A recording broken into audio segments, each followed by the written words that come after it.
bumped into Babe Singson. Oh, okay. He told me that he has already tendered his resignation effective December because hindi niya nagugustuhan yung ICI. That's what he told me. He mentioned the very intense and stressful ICI work was taking stock on this aging body. Nalagasan ang komisyon. Kumalas na kasi sa ICI si Rogelio Babe Singson.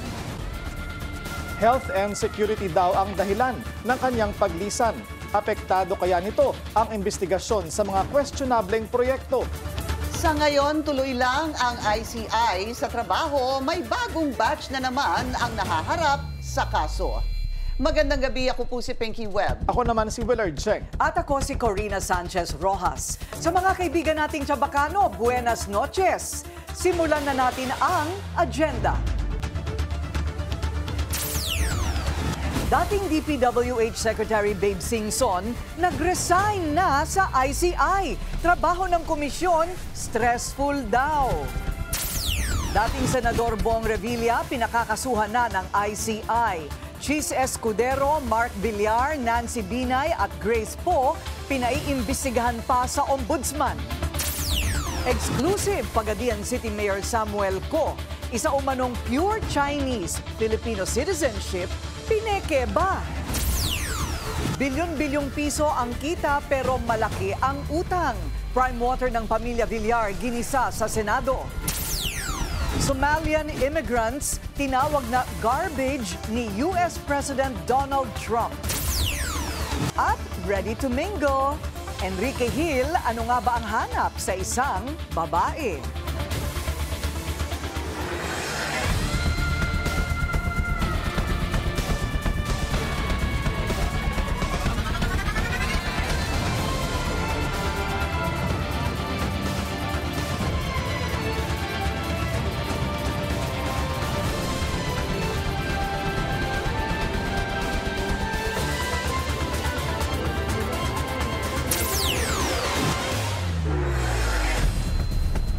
Nag-resign na si dating DPWH Secretary Rogelio Babe Singson bilang Commissioner ng Independent Commission for Infrastructure o ICI.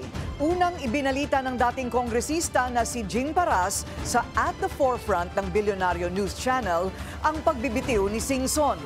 Narito ang agenda report ni Attorney Karen Jimeno. Nagbitiw na raw sa kanyang pwesto sa Independent Commission on Infrastructure si Rogelio Babes Singson. Ayon kay Jacinto Paras na Presidential Advisor for Political Affairs ni FPRRD. I bumped into Babe Singson. Oh, okay. He told me that he has already tendered his resignation effective December because hindi niya nagugustuhan yung ICI. That's what he told me. He told me in front of a former congressman. We bumped into a restaurant in Rockwell. So, pati si Babe Singson does not warrant the ICI. Sa kanyang text message sa Bilyonaryo News Channel, sinabi ng former DPWH Secretary na winding up na siya dahil mga lawyers na aniya ang kailangan ng komisyon. Kalaunay kinumpirma na rin ni ICI Chairperson Andres Reyes Jr. na nagbitiw na nga si Singson. Effective December 15 daw ito, pero maaaring ma-extend hanggang December 21. He mentioned the very intense and stressful ICI work was taking stock on this aging body. Isa si Paras sa nag-file ng ikalawang petisyon sa Supreme Court na humahamon sa constitutionality ng ICI. Giit niya, hindi na kailangan ang ICI dahil ang mandato nito na mag-imbestiga ay kapareho lang ng trabaho ng Office of the Ombudsman. The President does not have the power to create an office. It's an undue delegation of legislative power. Second, he cannot allocate funds when there is no item in the, and that's even technical malversation. Yung ginagawa niyang pinupondo niya, walang appropriation from Congress. If you want to create a body that the purpose is to investigate and find culpability in corrupt officials, it should not be limited to own infrastructure. It shall include Bureau of Customs, Bureau of Internal Revenue, National Allegation Administration. Nang tanungin si Paras kung babanggain ba ni former Speaker Martin Romualdez ang kanyang pinsan na si PBBM, hindi raw siya sigurado rito. Pero binanggit niya na normal sa isang tao na isipin ang kanyang sariling kaligtasan. In this world kasi, survivor is the name, di ba? So, Survival would be, a thing. Kasi kung ikaw lang namang ilalaglag, the other guy who is the mastermind will go scot-free. That's against our human nature, di ba? Fraternity brother ni Paras si Romualdez. Para sa agenda, Attorney Karen Jimeno, Billionario News Channel. Ilang dating senador at DPWH officials ang pinakakasuhan na ng ICI sa Office of the Ombudsman. Sino-sino kaya sila? Narito ang agenda report ni Ian Maghanoy live mula sa ICI headquarters sa Taguig. Ian. Pinky, may mga bagong batch na mga mambabatas at mga opisyal ng Department of Public Works and Highways na nais pakasuhan ng Independent Commission for Infrastructure sa Office of the Ombudsman. Kabilang dyan ay sina former Senator Bong Revilla Jr., Maynard Ngu at 8 iba pa na pawang mahaharap sa kasong direct bribery, plunder at administrative complaint.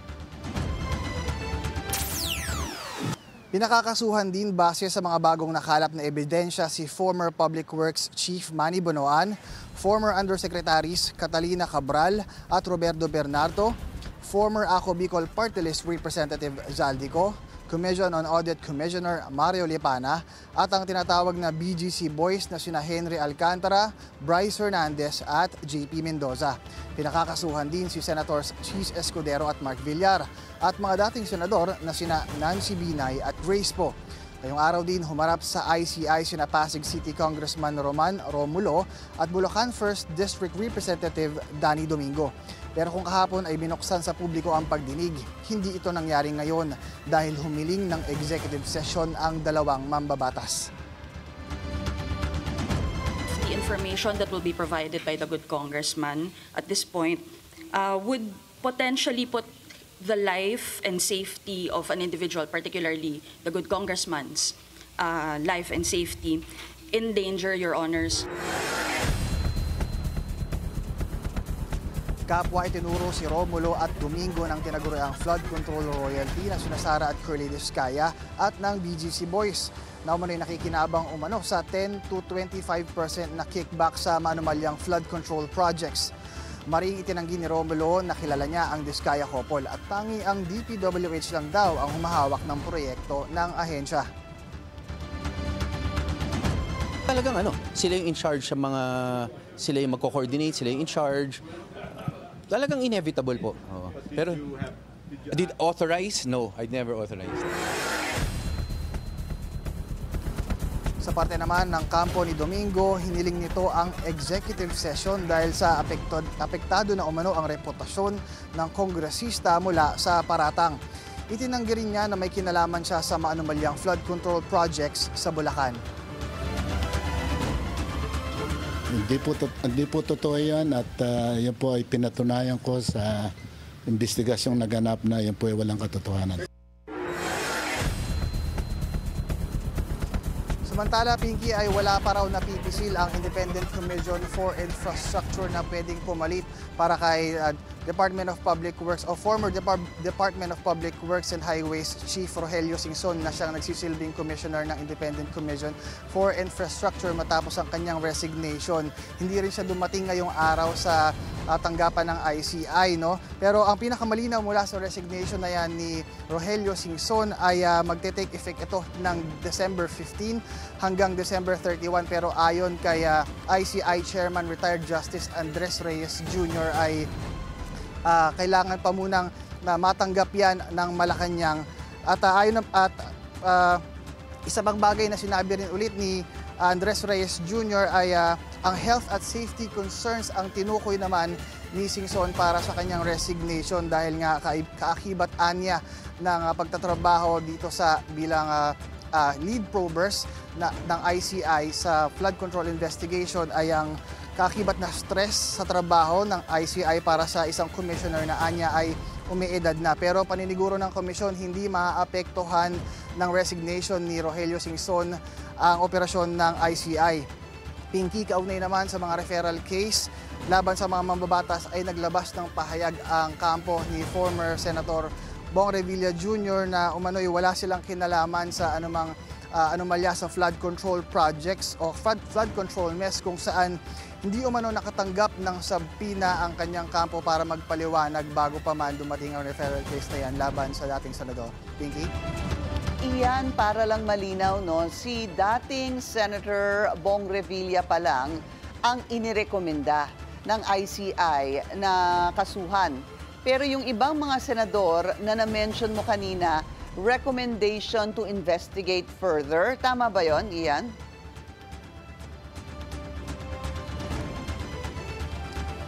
Tama ka dyan. Ang nais nga mangyari ng Independent Commission for Infrastructure ay unahin ang mga kaso para kay former Senator Bong Revilla Jr. at isusunod na dyan sa recommendation na yan ay ang si Senators Chis Escudero at Mark Villar at mga dating senador na sina Nancy Binay at Grace Poe.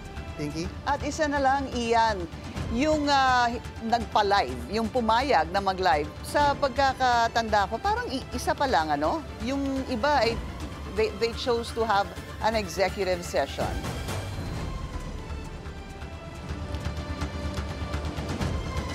Tama ka dyan, Pinky. Isang mambabatas pa lamang ang pumayag sa online live streaming ng Independent Commission for Infrastructure para sa flood control probe. Dahil nga ang naging rason ng dalawang mambabatas kanina na si Congressman Romulo at Congressman Danilo ay masyado nang apektado ang kanilang mga ang kanilang standing o kanilang reputation mula sa mga public opinion na ibinabato sa kanila online. Okay. Maraming salamat sa iyo, Ian Maghano, ay nag-uulat ng live mula sa ICI headquarters sa Taguig.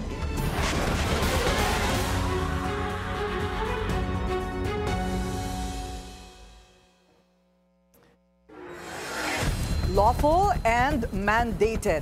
Ganyan inilarawan ng Malacanang ang pagbabalik ng Office of the Solicitor General sa kasong isinampa laban sa gobyerno dahil sa umano'y iligal na pag-aresto kay FPRRD. Pero mariin itong tinutulan ng kampo ng dating Pangulo. Narito ang agenda report ni Ivy Reyes. Nararapat lamang ang ginawang desisyon ng Office of the Solicitor General na pasukin muli ang kasong isinampa laban sa Marcos Jr. administration kaugnay ng pag-aresto kay former President Rodrigo Duterte noong Marso.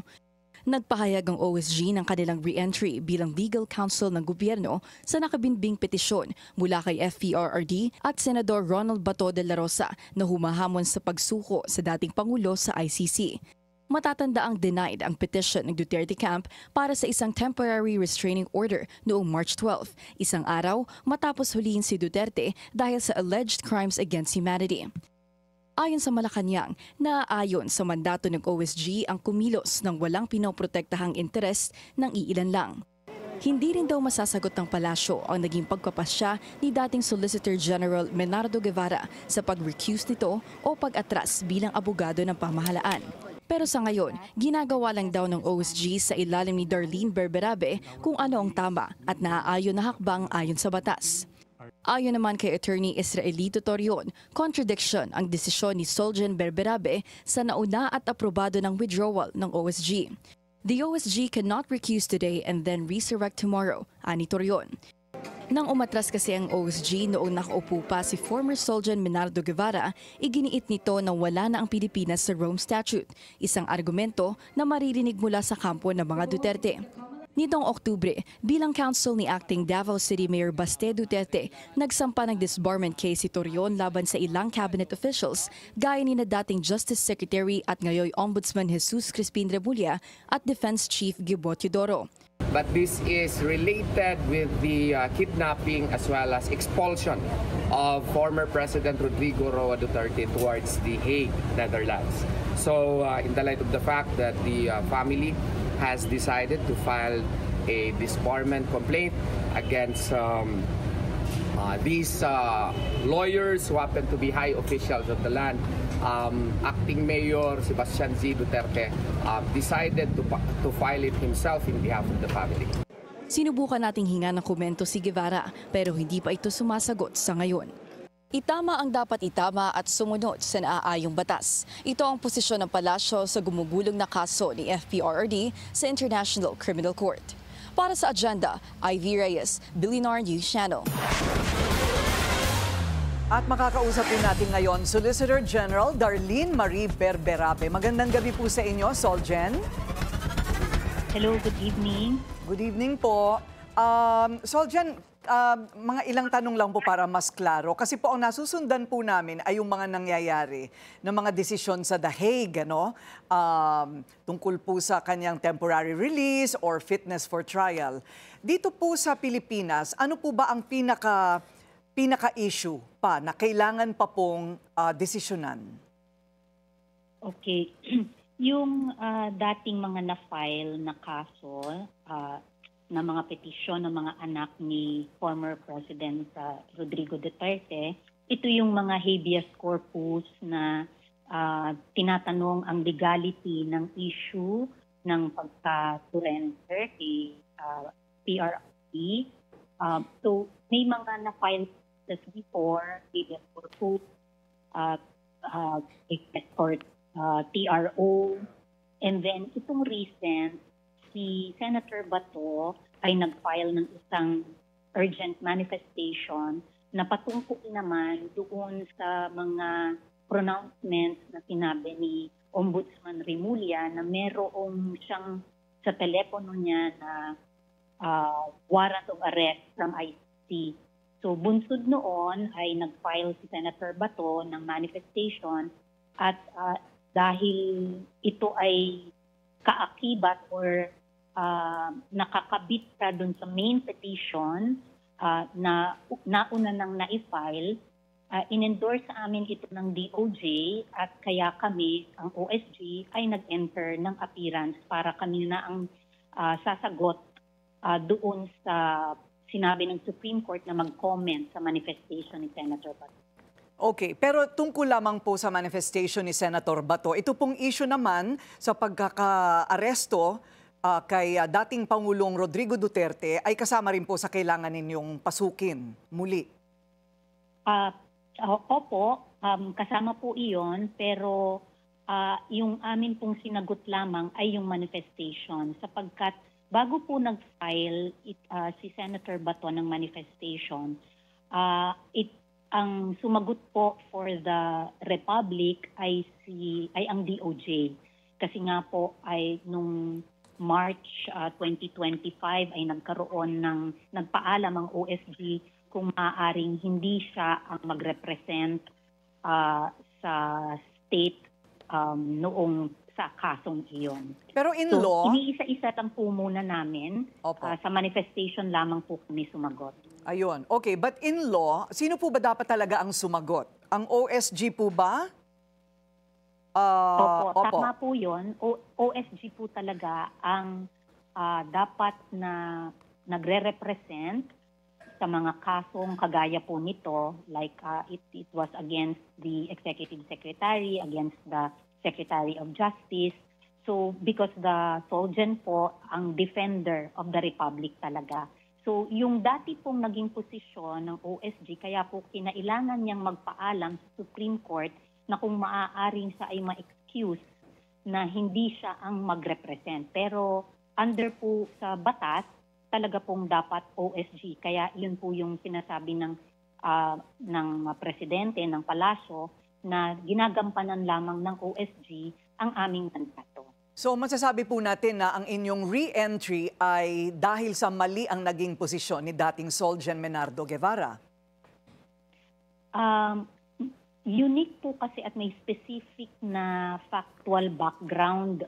So akin pong nirepaso sapagkat nauna po doon sa recusal ni Solgen Guevara ay marami pong submissions kasi ang OSG sa ICC noong nagsabi sila, nagsimula pa po kasi 2018, nagsabi sila, mag-preliminary investigation tayo sa mga extrajudicial killings.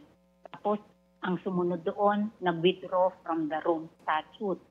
Pagkatapos po noon, maraming submission si OSG. Ang position po niya, walang jurisdiction ng ICC, hindi na siya pwedeng imbestigahan.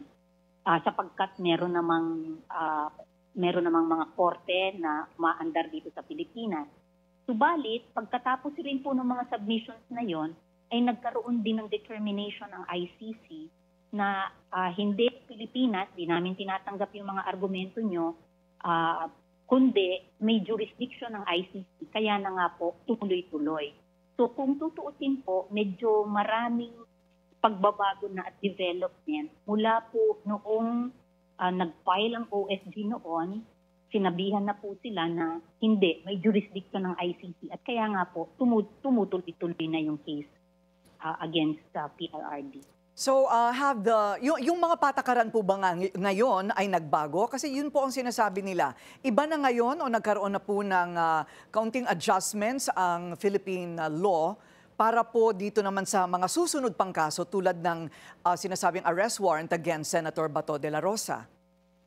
Isa rin po yan sapagkat naglabas ng regulations ang Supreme Court on extradition, for example.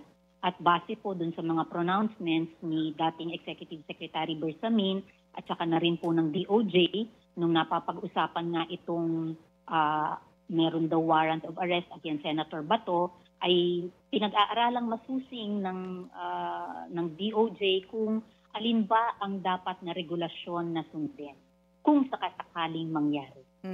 So huling tanong, ito po ma'am, yung ayon sa Duterte camp lawyer Israelito Toriono, ang sabi niya, the OSG cannot recuse today and then resurrect tomorrow. Meron po bang basihan sa batas ang kanyang sinabi? Wala pong ganyan sa batas sapagkat kaya po nililiwanag ko na ito po talaga ang mandato ng OSG. Kaya ang ipinagpaalam po actually ng OSG sa Supreme Court ay yung dating sitwasyon na nagpapaalam siya na pwede bang hindi ako ang mag-represent ng state. So, pangalawa, mayroon din po kasing role ang Solgen as tribune of the people. So, in fact, meron pong mga Supreme Court cases na dati ay ito, for example, may isa siyang posisyon, pero later on, pag nare-realize niya na ay may pagbabago na at tingin ng tribune of the people ay dapat doon siya sa kabila, ay meron din pong Supreme Court na umayon sa OSG at pinuri pa ang OSG na tama ang iyong inadapt na position ngayon kahit hindi yan kapareho nung dati mong posisyon. Maraming salamat po sa inyong oras, Solicitor General Darlene Marie Berberabe. Thank you po. Maraming salamat, Corina. Thank you.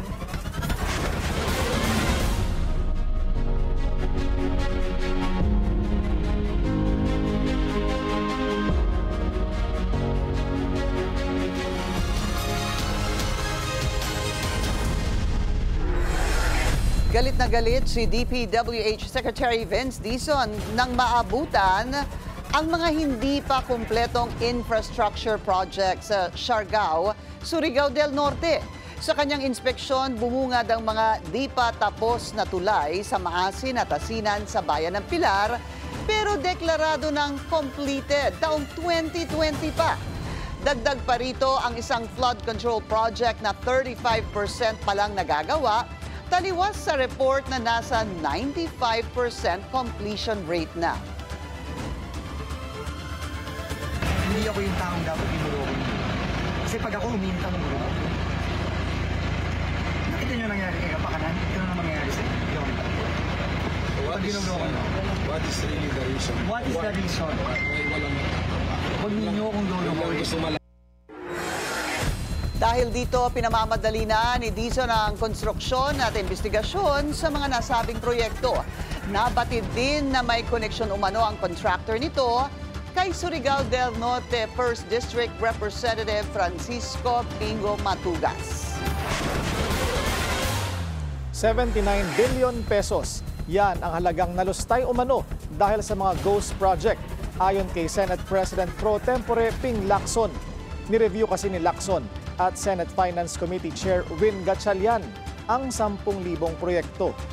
600 dito non-existent at hindi pa raw kasama sa kwentahan ang mga substandard project. Ghost pa lang yan. Wala pang substandard, wala pa itong mga road projects, wala pa itong multi-purpose buildings. Flood control pa lang yan. Iba't ibang amendments ang isinusulong ng ilang senador sa proposed 2026 budget. Kabilang dyan ang para sa welfare sector, edukasyon at maging sa security. Ang detalye sa agenda report ni Hannah T. Gustong ipatanggal ni Senator Ping Lacson ang involvement ng mga politiko sa ayuda distribution ng DSWD. Bilang bahagi ng isinusulong niyang amendments sa 2026 national budget, gusto niyang maglagay ng bagong provision sa DSWD budget na pagbawalan na ang partisan politics sa cash assistance distributions.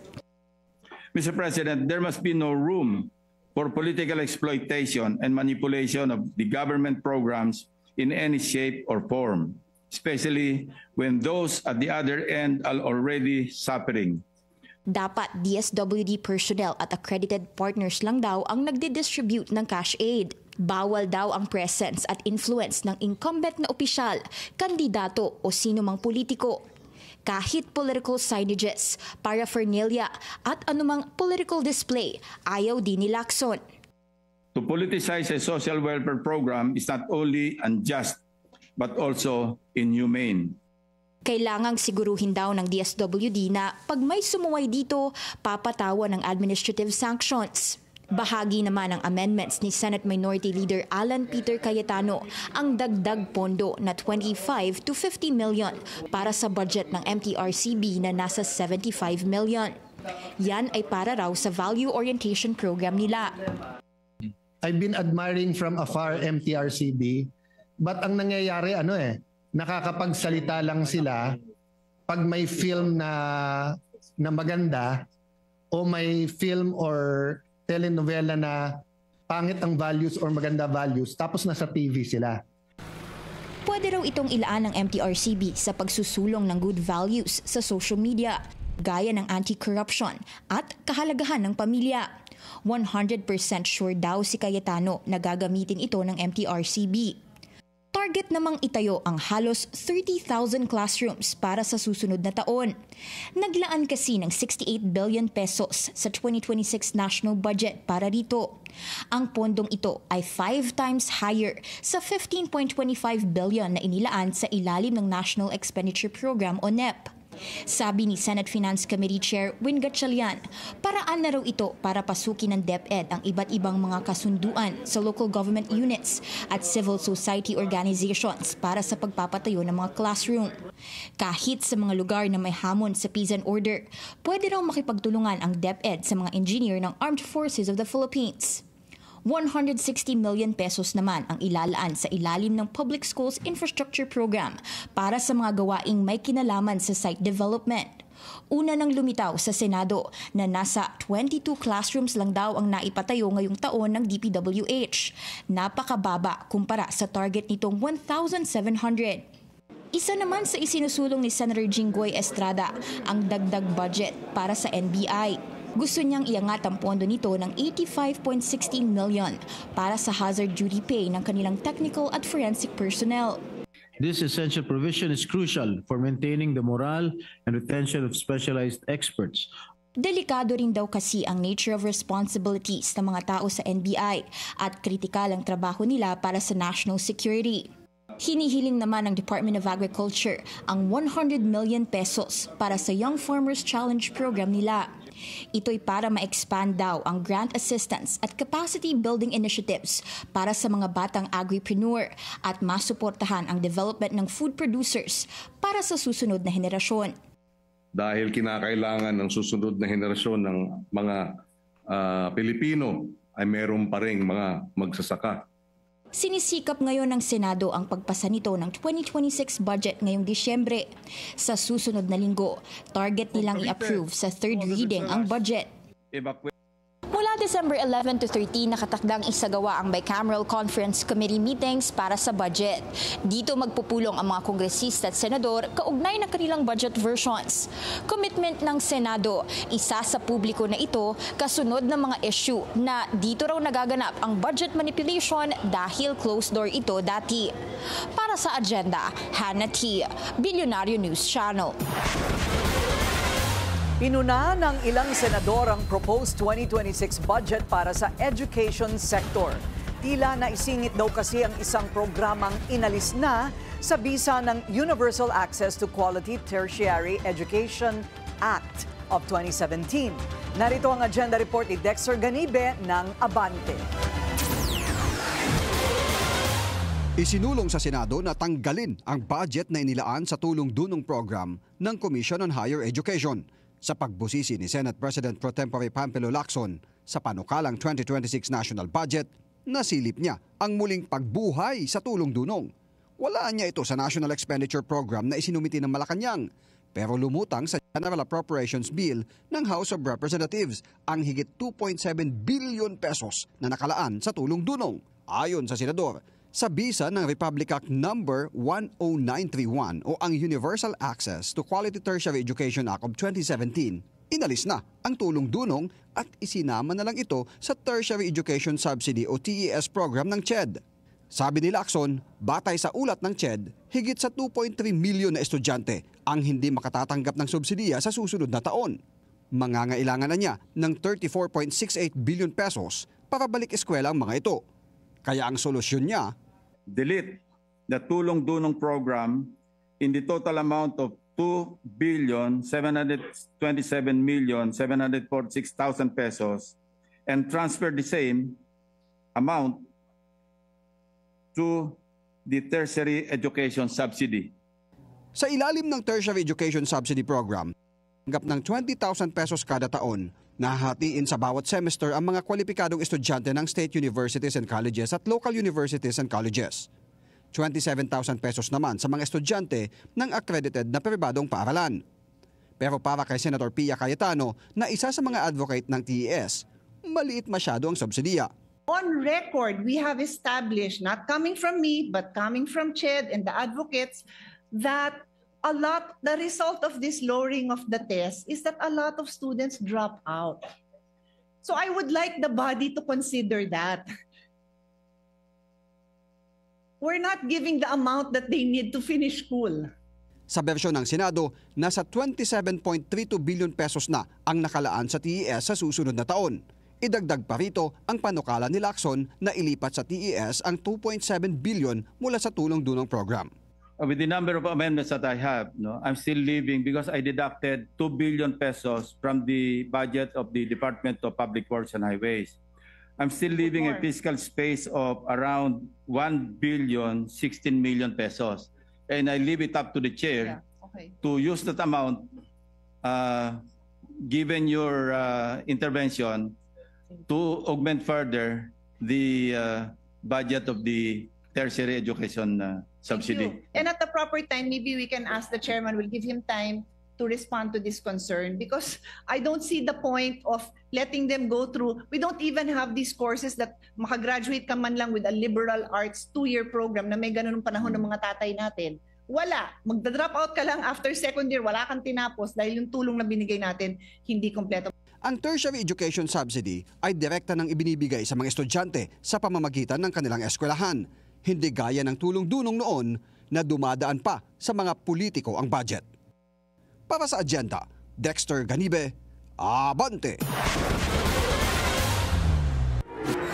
Health Secretary Ted Herbosa inireklamo sa Office of the Ombudsman.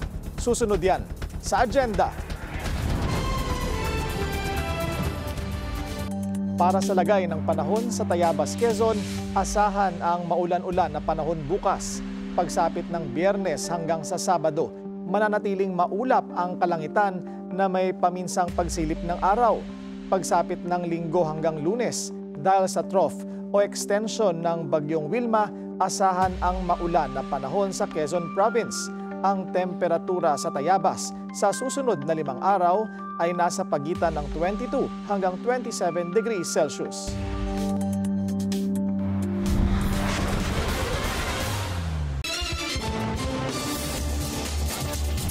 Traffic check muna tayo ngayong Miyerkules sa EDSA Boni MRT Station. Mabagal ang daloy ng mga sasakyan sa north and southbound lanes. Bukod kay Guo Huaping o mas kilala bilang dismissed Baban Tarlac Mayor Alice Guo, isa pang alkalde ang nagpapanggap umano na isang Pilipino. Ayon sa source ng Bilyonaryo News Channel, yan daw ay si Pagadian City Mayor Samuel Co. Narito ang exclusive agenda report ni Andrea Salve. Paglapag pa lang sa airport, nakakalat na ang mukha ni Pagadian City Mayor Samuel Co. Isang pangalang nakaukit na sa political at business sphere ng lungsod dahil sa dekadang paninilbihan sa pamahalaang lungsod at kaliwat kanang negosyo. Career na napundar mula sa suporta ng mga kababayan pero hindi nakaligtas mula sa iba't ibang hamon. Nakatanggap ng impormasyon ang Bilyonaryo News Channel tungkol sa umano'y fake Filipino citizenship ni Mayor Co. Usaping hindi na bago at dati na rin pinag-uusapan. Sino nga ba si Mayor Samuel Co? Sa aming nakalap na dokumento, March 10, 1966 ipinanganak ang alkalde sa Klinika Santo Niño sa Pagadian. Ang kanyang ama ay isang Pilipinong nagngangalang Ko Tek Chun at ang kanya namang ina ay kinilala bilang Ko Si Swat Kim. Pinuntahan ng aming team ang Barangay Santo Niño sa Pagadian para hanapin ang klinik na nakasaad sa place of birth ni Ko. Pero walang makapagturo sa amin kung nasaan ito. Ayon sa mga residente, wala raw Klinika Santo Niño sa barangay. Sa ilang beses naming pagsubok, wala ring makalap na birth, marriage at death certificates ng mga magulang ni Mayor Co. Pero natagpuan namin silang nakahimlay sa isang Chinese cemetery sa lungsod. Panglima ang alkalde sa 6 na mga anak ni Ko Tek Chun at Ko Si Swat Kim. Nakakuha kami ng kopya ng certificates of live birth ng dalawa nitong nakatatandang kapatid na sina Alexander at Wilson, na pangatlo at pang-apat sa magkakapatid. Ang katakataka, sa certificate of live birth ni Alexander Co, malinaw na Chinese ang nakasulat na nationality ng parehong mga magulang nito. Pawang ipinanganak sa Xinjiang, China. Pero pagdating sa dokumento ni Wilson, tila binura ang nakasulat na Chinese at pinatungan ng Filipino. Hindi na rin Xinjiang ang nakasulat na birthplace ng ina nito. Batay sa dokumento, sa Puqian, China ito ipinanganak. Inimbita namin para sa isang interview si Mayor Co tungkol dito. Sa isang mensahe sa BNC, nanindigan itong siya ay Pilipino. Hindi pa raw siya ipinanganganak ay Filipino citizens na ang kanyang mga magulang.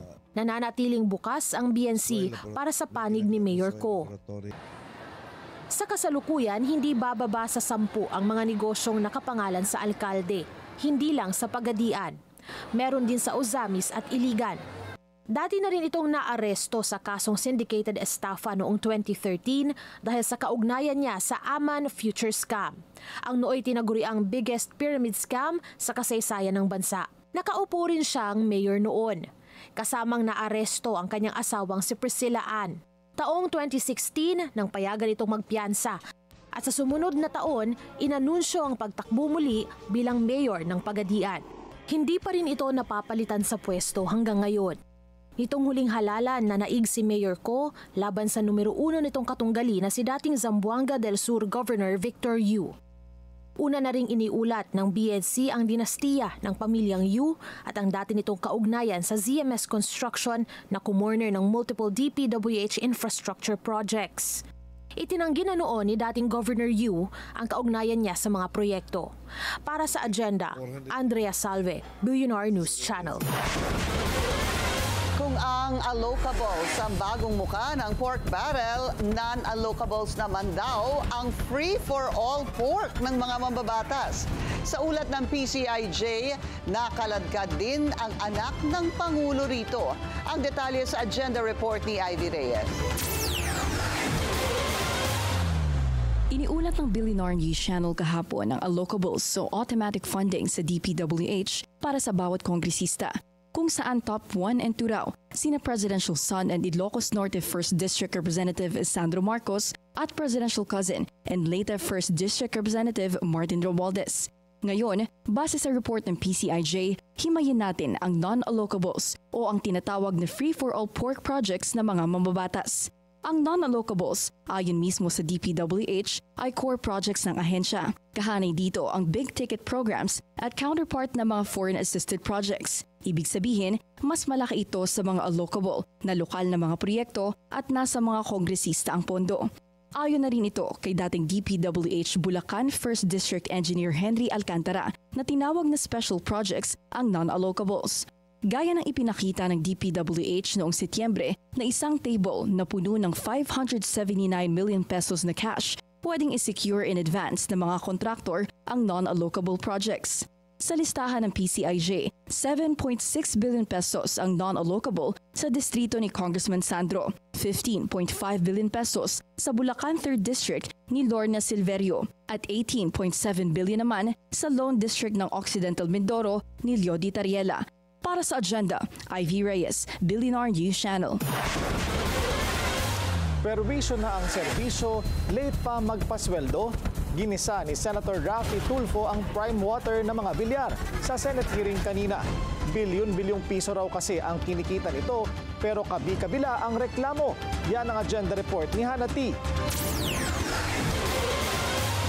Kinwestiyon ni Senador Raffy Tulfo ang bilyones na net income ng Villar-owned Prime Water noong 2024 na nasa 1.34 billion pesos.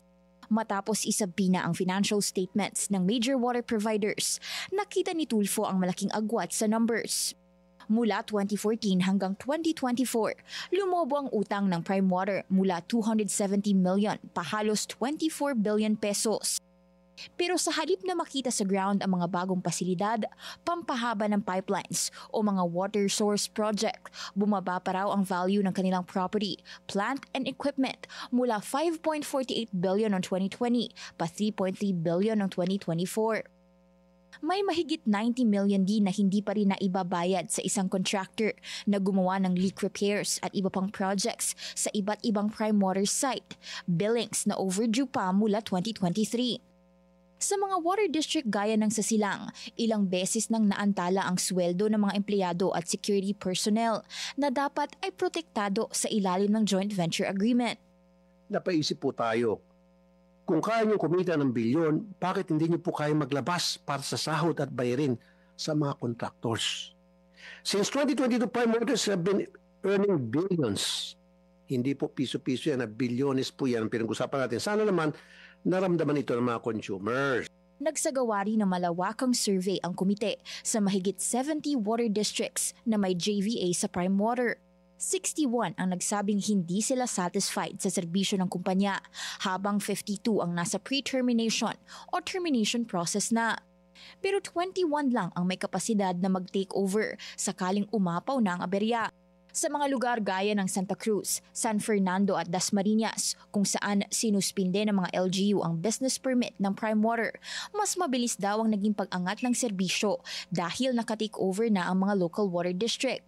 Ito ay base sa police power ng mga LGU sa ilalim ng Local Government Code. Lumalabas din na hindi tugma ang CAPEX o capital expenditure na nakasaad sa mga kontrata sa totoong assets ng Prime Water. Sa 75 JVAs, tanging 26 billion lang daw ang nakarecord na service concession assets na ang average ay 346 million lang per water district. Kapos ito sa mga pangako nila, 518 million sa Santa Cruz, 1.6 billion sa Dasmariñas at 510 million sa San Pedro sa unang 5 taon pa lang. Sa dami ng reklamo, maduming tubig, mahinang supply, fraudulent lab results at paulit-ulit na project delays, mariing iginiit ni Tulfo na kailangan na ng agarang solusyon. Prime Water, we ask you to meet us halfway. If you want this problem to go away, maybe it's time to walk away. There's still a chance for you to be the solution. Allow for a smooth mutual termination for those JVAs that wish to terminate. Handa raw ang Senado na mag-hearing ng mag-hearing hanggang may narereklamong walang tubig. Magpapasko na raw kasi at tubig pa rin ang nasa wishlist ng milyong-milyong mga Pilipino. Para sa agenda, Hannah T., Billionaire News Channel. Kinwestiyon ng COA ang OVP dahil sa atrasado umano nitong liquidation reports. Na-flag din ang isang programa ng opisina ni VP Sara. Ang detalye sa agenda report ni Joan Manalo. Hindi nakaligtas ang Office of the Vice President sa mga puna mula sa Commission on Audit dahil sa mga proyekto at acquisition nito. Sa 2024 audit report ng COA, pinuna nito ang pagbibigay ng OVP ng humigit kumulang 3.4 million pesos bilang financial grants sa mga benepisyaryo ng kanilang Magnegosyo Taday o MTD program. Isa itong livelihood assistance program na naglalayong makapagbigay ng pinansyal na tulong sa vulnerable sector para makapagsimula ng mga negosyong panghanap buhay. Pero paliwanag ng COA, hindi dumaan sa ebalwasyon ng Department of Trade and Industry at Philippine Deposit Insurance Corporation ang project proposals ng mga benepisyaryo nito. Kinakailangan muna kasing matukoy at matiyak ng mga nasabing ahensya kung feasible at economically viable ba ang proposals sa ilalim ng MTD program. Dagdag ng COA, wala ring naipakitang kahit anong evaluation document o assessment report ang OVP na sumusuporta sa pagsusuri ng mga project proposal. Bukod pa sa issue ng feasibility at viability, nakita rin ng COA na may kakulangan sa mga isinumiteng barangay certification ng ilang benepisyaryo ng MTD program. Sa 128 na nagsumite ng kanilang barangay certification, 8 rito ang hindi nagdeklara ng no derogatory record at hindi raw ito alinsunod sa mismong Manual of Operations ng MTD program. Hindi rin daw naisagawa ng OVP ang home visits sa itinakdang oras at hindi rin nakapagsumite ng quarterly monitoring report sa Special Projects Division. Ang mga nasabing pagkukulang, hindi rin alinsunod sa MTD Program Manual of Operations. Depensa ng OVP sa kanilang tugon sa BNC, dumaan daw sa ebalwasyon ang project proposals pero hindi raw ito na document. Kaya gumawa na raw ang tanggapan ng Project Assessment Tool template para matugunan ito. Giit din ng OVP na kumpleto raw nila ang home visits na nakasaad din daw sa report ng COA. Sa usapin naman ng equipment acquisition, ibinunyag ng COA na mayroong 13 laptop units ang OVP na may kabuang halaga na 3.92 million pesos. Pero ayon sa OVP, oversight daw ito.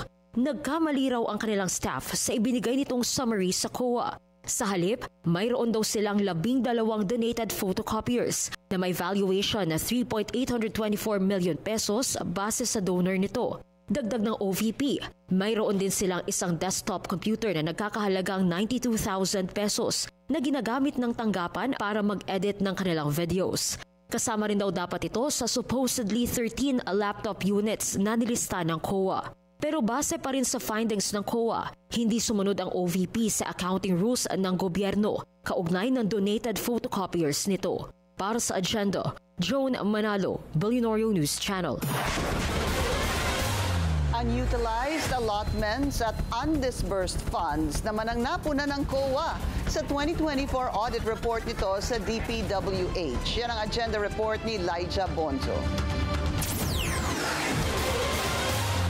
Para sa taong 2024, mahigit 1.4 trillion pesos ang natanggap na total allotments ng DPWH. 88.6% o mahigit 1.24 trillion nito ay obligated o legally may pinaglaanan na gastusan, habang 11.94% o mahigit 167.79 billion pesos ang unobligated o yung available na budget pero walang naitalang pinaglaanan na gastusin. Bukod dito, sa porsyento ng pondo na may pinaglaanan, 39.35% o mahigit 487.78 billion pesos ang hindi pa na-disburse o nababayaran ng pamahalaan para sa mga proyekto nilang nilaanan ng budget. Sabi ng COA, nakasaad sa Section 70 ng General Provisions ng 2024 GAA, lahat ng appropriations o inilaan na pondo sa isang departamento ay sana nailalaan at naibabayad ng buo para sa timely and efficient na implementasyon ng mga programa at proyekto nito para sa publiko. Taong 2023 din, matatandaan ang inilabas na statement ng DBM na pinapaalalahanan ang mga ahensyang i-utilize o gamitin ang mga inilaan sa kanilang budget. Ani former DBM Secretary Amena Pangandaman, lifeblood ng government projects ang national budget. Kaya kung mas mabilis na magagamit at magagastos ang inilaan sa kanilang pondo, mas magiging mabilis din ang implementasyon ng mga proyektong magseserbisyo sana sa publiko. Sa assessment ng COA, may 3 dahilan daw para sa mga unutilized allotments at undisbursed funds ng DPWH. Kabilang dito ang internal management issues, contractor-related delays at iba pang external o third-party related factors. Bilang epekto nito, ayon sa report, natenga ang ilang kritikal na proyekto ng DPWH kagaya ng daanan, tulay at mga flood control systems na nagkaroon ng malaking epekto sa mga disaster-prone at remote areas. Sa usuping proyekto, finlag din ng COA ang DPWH para sa hindi pangongolekta o pagdededuct sa mga ibinayad sa contractors na may liquidated damage. Ito raw yung mga nagkaroon ng 1 to 1,075 days delay sa implementasyon ng kanilang proyekto na may total contract cost na 5.1 billion pesos. Ayon kasi sa Implementing Rules and Regulations ng Government Procurement Reform Act, kapag hindi natapos ang isang proyekto bago o sa araw ng expiration ng contract nito, dapat maningil ang procuring entity ng liquidated damages na nagkakahalaga ng at least 1/10 of 1% of the cost of the unperformed portion of the work for every day of delay. Ayon sa state auditors, nakita nilang not fully compliant ang DPWH sa procurement law. Naan nito nakahadlang daw sa transparency, competitiveness, equity, efficiency and economy sa proseso ng procurement at implementasyon ng mga proyekto. Maliban sa mga tila red flags na nabanggit, sinita rin ng COA ang umano'y delayed o non-submission ng nasa mahigit 9,000 infrastructure contracts at purchase orders na aabot ang halaga sa 128.7 billion pesos. Para sa agenda, Elijah Bonzo, Billionaire News Channel. Pinaiimbestigahan ng ilang kawani ng Department of Health si Secretary Ted Herbosa sa Ombudsman dahil sa posible umanong paglabag sa anti-graft and procurement laws. Sa reklamo ng mga nagpakilalang concerned staff, inakusahan nila si Herbosa ng fraternizing sa health contractor na Zwelig Pharma Corporation. Kahit daw kasi sumasali sa bidding process ang kumpanya, hindi magandang makita ang tila hayagang ugnayan ni Herbosa dito bilang head ng procuring entity ng DOH. Maliban pa raw dito ang pag-attend ng kalihim sa company-sponsored trips, social gatherings at iba pang out-of-town activity.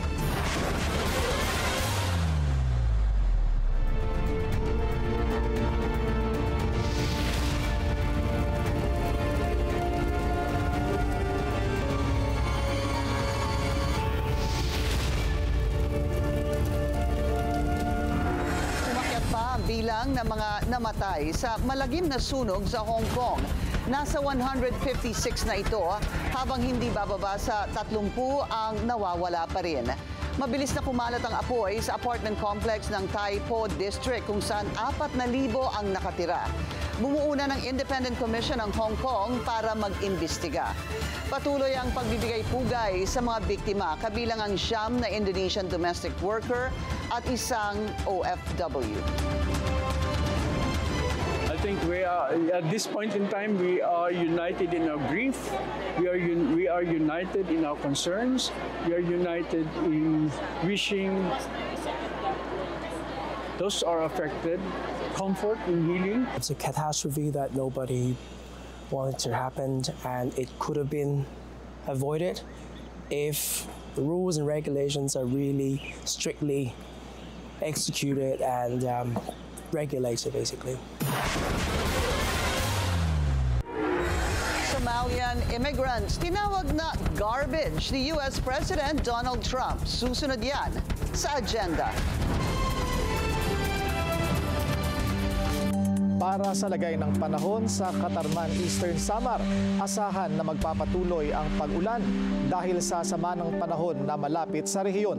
Simula bukas hanggang Lunes, paghandaan ang mga katamtaman hanggang sa malalakas na pag-ulan na posibleng magdulot ng mga malawakang pagbaha at pagguho ng lupa. Ang temperatura sa Katarman, Eastern Samar ay maglalaro mula 24 hanggang 30 degrees Celsius.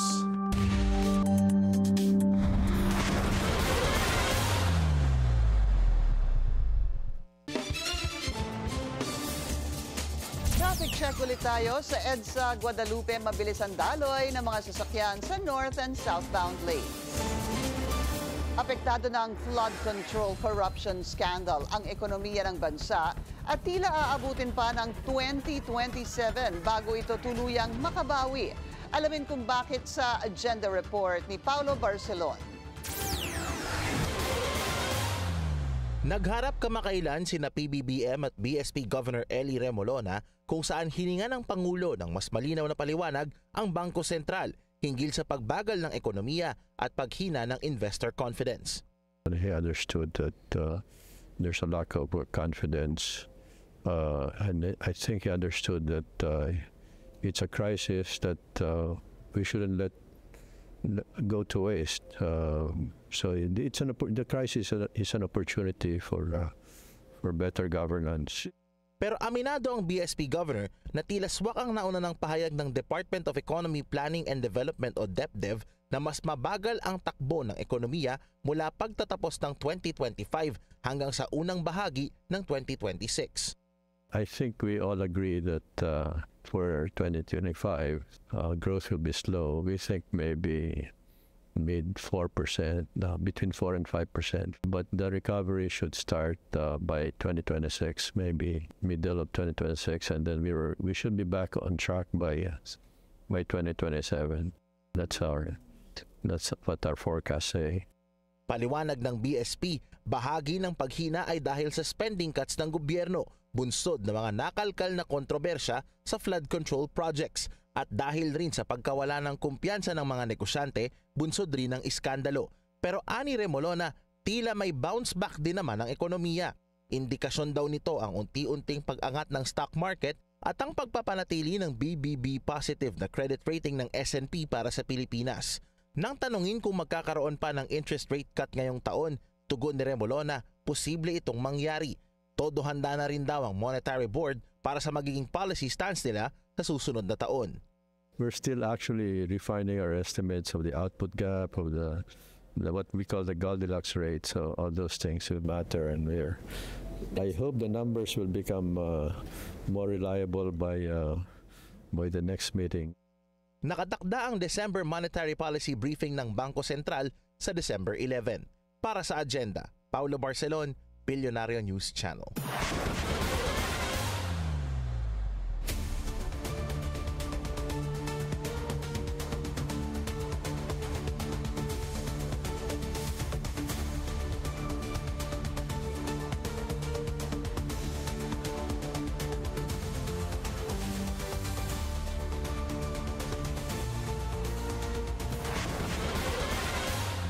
Ipinatatawag na ng NBI si Bansud Oriental Mindoro Vice Mayor Alma Mirano. Kasunod yan ng kanyang pag-amin na siya ang may-ari ng residential property sa Quezon City kung saan naaresto si DPWH Mimaropa engineer Dennis Abagon. Isa si Abagon sa 16 na subject sa arrest warrant ng Sandigan Bayan kaugnay sa maanumalyang flood control project sa probinsya. Pinagsusumite na ng NBI si Mirano ng mga ebidensya kaugnay sa posibleng obstruction of justice sa kaso. Una na niyang itinanggi na kinupkop at itinago niya si Abagon. Outdated na raw ang batas na dapat pumuprotekta sa teritoryo ng bansa. Kaya kailangan na itong amyendahan. Ayon kay Ako Bicol Party List Representative Alfredo Garbin, isa yan sa dahilan sa patuloy na pambubuli ng China sa West Philippine Sea. Ang detalye sa agenda report ni Joan Manalo.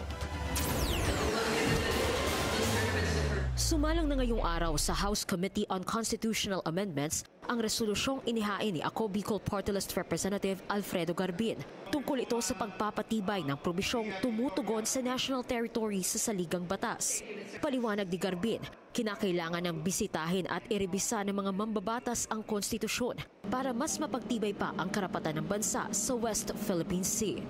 Our National Territory Clause, while noble and well-intentioned, does not explicitly reflect our rights under UNCLOS or entitlement to our exclusive economic zone and continental shelf, and our authority over archipelagic waters, and the full legal weight of the arbitral ruling in favor of the Philippines. Dagdag niya, may kakulangan sa constitutional precision ang kasalukuyang probisyon, kaya nagpapatuloy pa rin ang tensyon sa disputed waters. Because of this, foreign powers continue to question our claims and to intrude upon waters that international law says are ours, and to cast doubt on the clarity of our sovereign rights. Part of the reason they find room to do so is the lack of constitutional precision. Outdated na rin para kay Garbin ang Article 1 ng Saligang Batas dahil nabuo ito bago pa makamit ng Pilipinas ang 2016 Arbitral Award na nagpapatibay ng sovereign rights sa West Philippine Sea. We owe this clarity not only to ourselves but to every Filipino soldier, every Coast Guard officer, and every fisherman and who braves the West Philippine Sea. They deserve a constitution that protects what they defend. Simula Enero ngayong taon, tuloy-tuloy pa rin ang presensya ng Chinese vessels sa loob ng exclusive economic zone ng bansa na aktibo namang minomonitor ng mga otoridad. Kaya naninindigan si Garbin na nararapat na ring amyendahan ang iba pang bahagi ng Saligang Batas.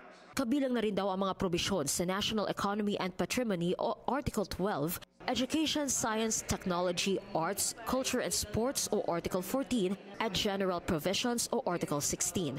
Para sa Agenda, Joan Manalo, Billionario News Channel. Sa Estados Unidos, planong i-overhaul ng Trump administration ang federally owned Washington Dulles International Airport sa Virginia. Sa kanyang cabinet meeting, tinawag ni Trump na bad facility ang paliparan. Tinatayang 27 million passengers ang pinagsisilbihan ng Dulles Airport kada taon. It's not a good airport at all. It's a terrible airport. It was incorrectly designed with a good building. Actually, it's got a beautiful terminal. And so they have a great building and a bad airport. But we're going to turn that around and we're going to make Dulles Airport serving Washington and Virginia, Maryland, etc. We're going to make that into something really spectacular. We have an amazing plan for it. Maanghang naman ang salita ni US President Trump laban sa Somalian immigrants. Tinawag lang naman silang garbage ni Trump na kailangan ng ibalik sa Somalia. Hindi rin nakaligtas sa tirada si American Somalian Minnesota Representative Ilhan Omar. Somalians ripped off that state for billions of dollars, billions, every year, billions of dollars, and they contribute nothing. The welfare is like 88%. They contribute nothing. I don't want them in our country, I'll be honest with you, okay? Somebody would say, oh, that's not politically correct. I don't care.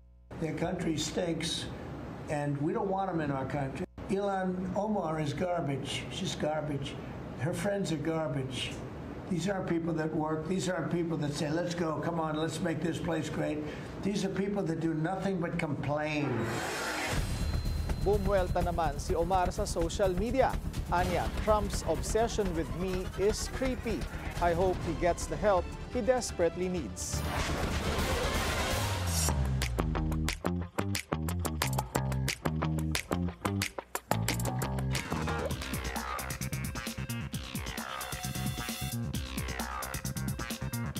Matagal na raw alam ni Kim Chiu that her older sister's been using her money for wrong reasons. Ayon kay political blogger attorney Jesus Falsis, it all started when Nakam Chiu was diagnosed with bacterial meningitis in 2023. Her condition was so dire that doctors and her family even discussed a do not resuscitate order.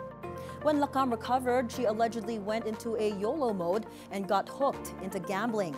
She is said to have lost hundreds of millions of pesos from Kim's earnings in the last 2 years. The sisters did try to patch things up, but in the end, Kim was left with no choice but to file a qualified theft complaint against her sister, whom she once described as her superwoman.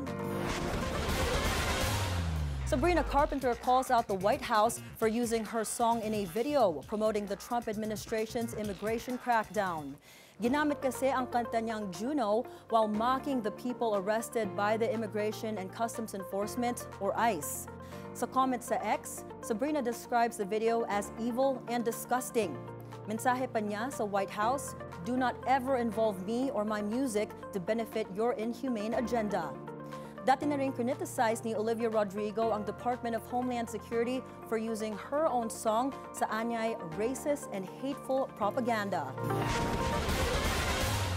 In lighter news, Miley Cyrus is getting married again. Engaged na ang Grammy-winning singer sa musician na si Max Morando. The two sparked engagement rumors earlier this week nang umattend sila ng world premiere ng Avatar: Fire and Ash sa Los Angeles. Miley was seen to be wearing that what appeared to be an engagement ring.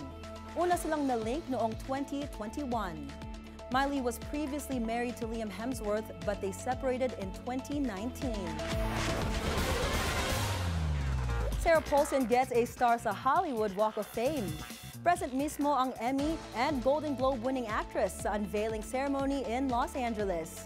Dumalo rin ang partner niyang si Holland Taylor and producer Ryan Murphy, who she has worked closely with Paulson sa series na American Horror Story. Also, there was Jesse Tyler Ferguson, who even wore a shirt with Paulson's photo on it. The actress has nothing but gratitude for the honor. And it is not lost on me what a privilege it is to be honored in this permanent, undeniable way. It signals not only to me, but to every dreamer out there that dreams can come true. And that in my workaday life, endeavoring to find meaning in human connection has mattered.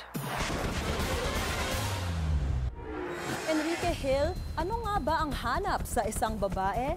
Susunod yan sa agenda. Para sa lagay ng panahon sa Surigao City, asahan na magpapatuloy ang pag-ulan sa mga susunod na araw dahil sa trough o extension ng sama ng panahon na malapit sa rehiyon. Paghandaan ang mga katamtaman hanggang malalakas na pag-ulan na posibleng magdulot ng malawakang pagbaha at pagguho ng lupa, lalo na sa mga mababa at bulubunduking lugar. Inaasahang maglalaro mula 24 hanggang 30 degrees Celsius ang temperatura sa Surigao City.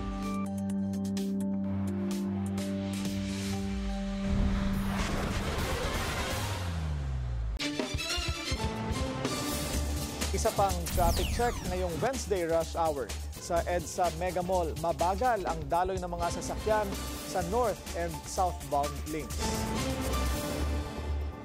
Tila binanatan ni Novaliches Bishop Emeritus Father Antonio Tobias ang mga nasa likod ng itinuturing ngayon na pinakamalaking corruption scandal sa bansa. Sa isang Thanksgiving Mass na ginanap sa Kamara mismo, naging matindi ang laman ng homily ni Father Tobias. As congressmen and women, my dear, honorable congressmen, your duty is also to solve the current problems of our country. Especially those, alas, you have helped to flourish by massive corruption and involvement in serious crimes of human trafficking and offshore gaming operations. Kaya, some of us, some of you have to get out and escape. At meron na rin mga natatakot na mahuli ng ICC. Kaya huwag kayong lumabas ng country. Sabi ko na sa inyo, I'm telling you, they are ready to catch you up. Dagdag niya, nararapat lang managot ang mga kongresistang nasa likod ng mga krimen. harapin ang karampatang parusa at ibalik ang ninakaw na pera. Return all you have stolen in restitution. Bahaginan naman ninyo ang Diyos sa mga biyayang dami-daming natatanggap niyo. Wala pang corruption doon, ha? Share also what you leave behind.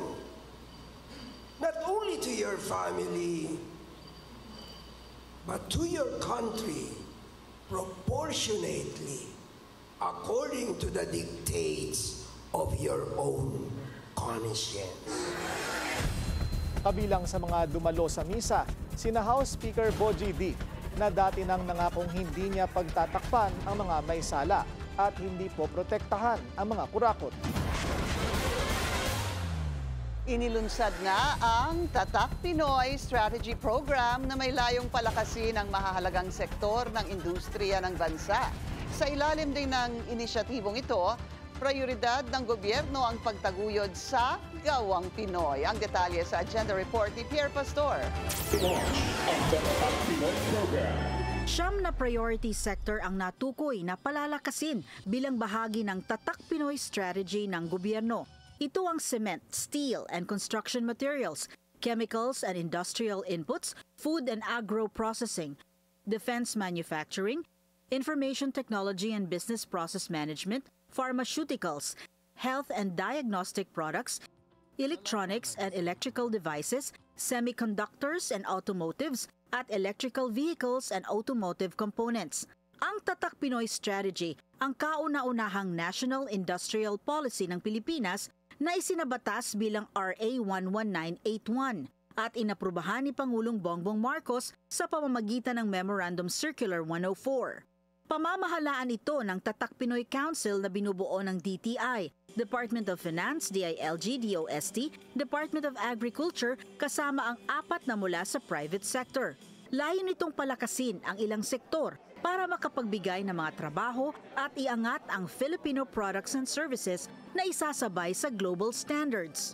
This is really a game changer for the industries of the Philippines because then now we can really consider industries proudly Filipino. Para talagang that's also the goal of all those that are really starting from small and medium enterprises to really push to become a proudly Filipino brand. Isa si Education Secretary Sonny Angara sa mga nagplano ng konsepto. Siya ang principal author ng Tatak Pinoy Act.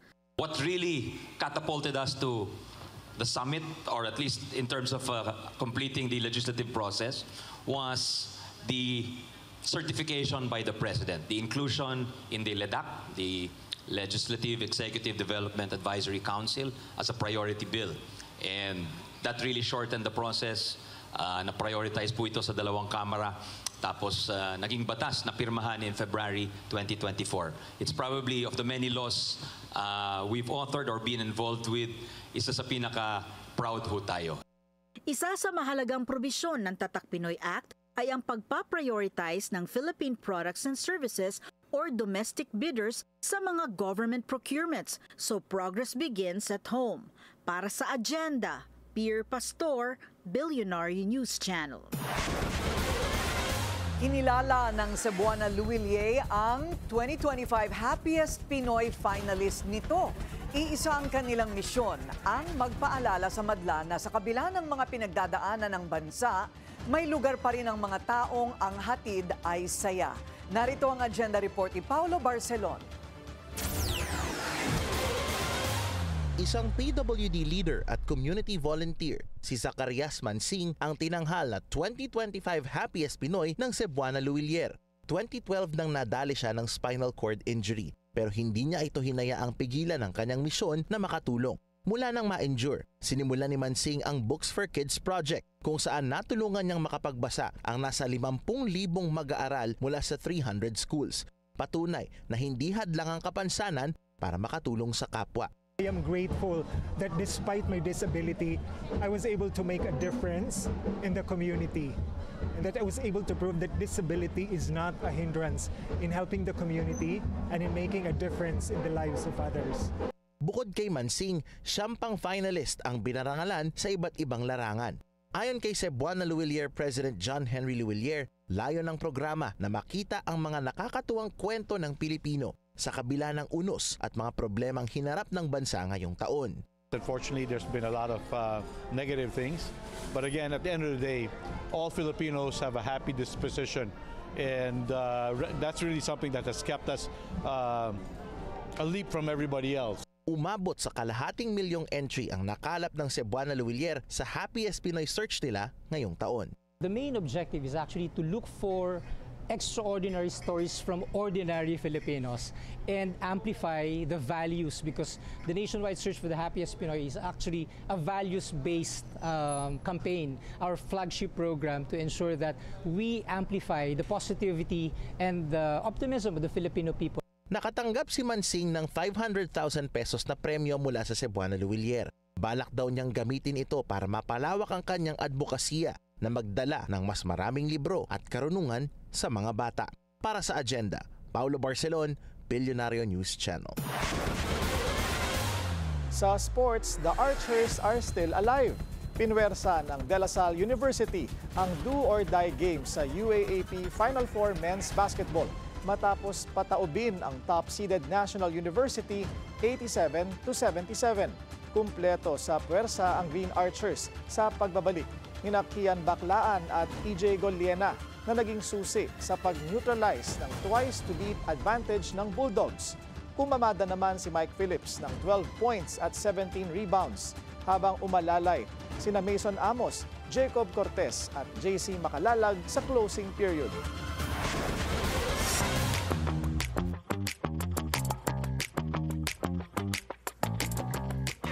After months of negotiations, officially part na ng Prada family ang Versace. Inannounced ng Prada that it has completely acquired its Italian rival for $1.4 billion. April nang pumirma ng definitive agreement ang Prada to buy Versace from Capri Holdings after Capri's sales to Tapestry was scrapped following a challenge by antitrust regulators. Prada heir Lorenzo Bertelli has said talks with Capri had been underway even during the COVID pandemic. Si Bertelli ang nakatakdang maging executive chairman ng Versace. After a hiatus, Enrique Hill is back on screen at sa Metro Manila Film Festival pa. Bida ang aktor sa MMFF entry na Manila's Finest along with Piolo Pascual. Set in 1969, the period drama follows a group of policemen struggling to uphold justice in a turbulent political landscape. Sa The Daily Dish ng Billionaire News Channel, kwinento ni Enrique what made him accept his role. What made it, what dawned into it made it clear to me, which, you know, even back then, there's a lot of injustice in our justice system. You know, our problems now have been going on for a very, very long time, which is very sad. So, you know, to be able to, you know, do a film like this and just, you know, teach the youth and show them that, you know, it's also good to look back in our past, and hopefully this time around, we can actually learn from it and make a difference because we badly need it. At sa mga curious naman sa love life ni Enrique, yes, he is single. But what does he look for ba sa isang babae? Yeah, I mean, I don't close doors, you know. I'm open to anything, you know, to talking, to hanging out. I haven't been single in a while since my last relationship, which was like a long-term relationship. Yeah, that was a long. I don't really particularly like. He doesn't care. discriminate. Yeah, Open I to mean, anyone. yeah, I mean, whoever you are, as long as I think the vibe and the. Really? Any age bracket? Yeah, no, not really. She has to know how to eat. She got to enjoy food. Oh, we love food. And that's it from my end. I'm Monique Tuzon. Back to you, Karina, Pinky, and Willard.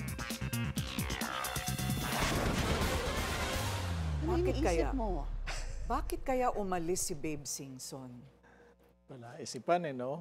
Diyan lang kayo, Okay, pakikuha Sandali yung lang, script. Sige. Hindi, meron lang akong titingnan. Sige, tingnan mo na ngayon. Okay, Ang sabi kasi nila, officially, kasi ang sabi niya kay Congressman Jing Paras, yan ay dahil sa... Ayaw na niya. Hindi, hindi ganon. Parang I've done my thing. Now it's time for the lawyers to take over. Okay. Pero naniniwala ka ba doon? Hindi ako naniniwala. Oo, hindi ka naniniwala. Because ano ang theory mo? Kasi matagal na rin na intrigan na nag-threaten to resign na rin eh. Really? Si former Secretary Singson sa Because? ICI. Dahil una, I think he's one of the people who wanted na ma-livestream ang ICI proceedings na matagal hindi ginawa na ICI and open it up for transparency. Tsaka napansin natin kanina, pwede ka palang tumanggi na i-live. Pwede pala yun. Kaya na-defeat yung purpose. Defeated ang purpose. O ano naman yung nandyan sa cellphone mo? Ang sabi ni Daya mo, Congressman... may kodigo ka, ha? Hindi kasi kakabasa ko lang. Sabi ni Congressman Erice, ICI is now dead. Okay. It has no credibility, especially ngayon, bago ang naratibo ng palasyo. Tapos sinabi niya, cover-up will require a series of cover-ups until it explodes right in their faces. Hala. Sabi niya, I was not surprised. Sabi niya, referring to Sing-Son's decision. And we exchanged texts. Ibig mo sabihin, madami pa eh. Ibig mo sabihin, hindi totoo yung sinabi ni nung parang pinakapinuno ng ICI na dahil tumatanda na si Taken out na raw ang stress sa kanyang aging body. Right. Baka naman masolusyonan pa ng anti-aging... Vitamins? Turuan mo nga. Vitamins, stem cell lang yan. May panahon pa. Pwede pa bumalik. Lang, pero hindi, tama rin naman yung sinabi ni former Congressman Jing Paras. Parang walang pagkukunan ng budget. Di ba parang it's unlawful yung nangyari na binuo yan, supposedly independent, walang allotted budget, and then not really entirely independent. Because why? Because they came from the executive. Right, yeah, they serve at the pleasure of. Tsaka another thing there is, it's a duplication, they say, of the job of the ombudsman. Di ba? Ganun din yun. So for how much longer it's gonna last, that's what we need to find out. Number two, sinong ipapalit nila kay Babe Singson? Na ganun ang kredibilidad. Kasi he's seen as one of the poste, di ba, ng ICI. Yeah. Okay. May sasabihin pa ako, hindi na pwede. O sige, next time na lang. Pahabol. Kaya dapat remedyo dyan yung proposed independent commission law, no? Para mas magkaroon ng ngipin, they can file charges directly. There's a bill in Congress regarding that. So sana maipasa ninyo dahil marami pa kayong kailangang imbestigahan. 22 days to go before Christmas. Yan po ang ating agenda ngayong gabi. Ako po si Pinky Webb. Ako naman si Willard Cheng. At ako si Corina Sanchez Rojas. Sa bawat issue may anggulo at ang balita may agenda.